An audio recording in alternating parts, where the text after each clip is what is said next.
All right, news in college football today. We have Rutgers head coach Chris Ash has been let go. This was his fourth season with Rutgers. Before he came to the Scarlett Knights, he was a defensive coordinator with Ohio State, and then prior to that at Arkansas and Wisconsin. He had kind of been Brett Bielema's right-hand guy, his defensive coordinator at Wisconsin, and then when he went to Arkansas, and then left there to go with Urban Meyer to Ohio State.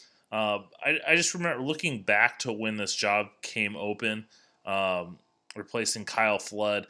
I was a little surprised that a guy like Chris Ash would go to it. I mean, it's hard to pass up a Big Ten job, but that's going to be your first head coaching job. He's never been a head coach at all, and you're going to go to Rutgers, who hasn't had a lot of traditional success and is in a tough division. So I didn't think he was set up for a whole lot of success, and he ended up not having any. He went 8-32 over his three plus seasons, 40 total games. So it's not a surprise that they let him go.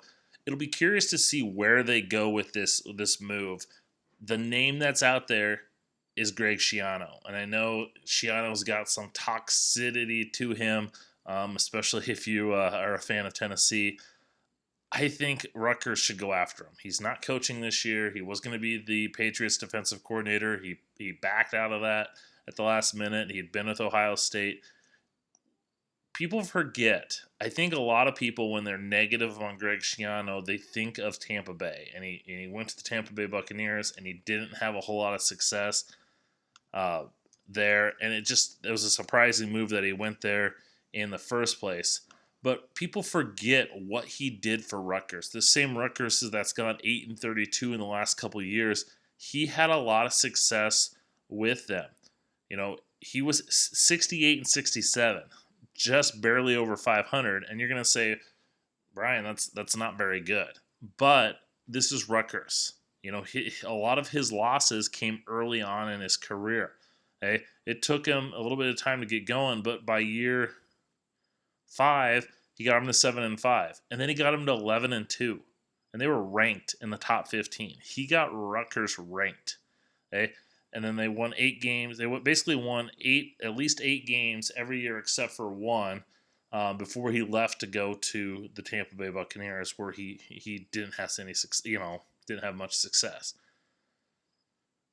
I don't think Rutgers is ever going to be back to the position they were in, just because back when Schiano was leading them to that 11-win season and those 9-win seasons, they were in the Big East, right? And so they had to contend with likes of like South Florida and UConn and those schools.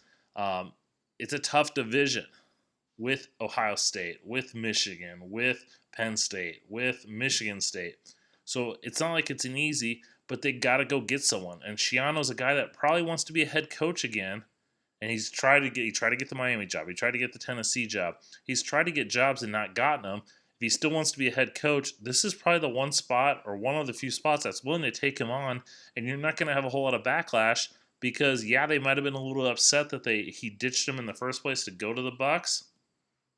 But he had success. He knows what it takes to win there. He knows that, they were producing NFL picks at a regular rate. Ray Rice was there. Anthony Davis was there. The McCourty brothers were there. They had some high-level NFL talent because he was able to get those top prospects in the Northeast, in that New Jersey area.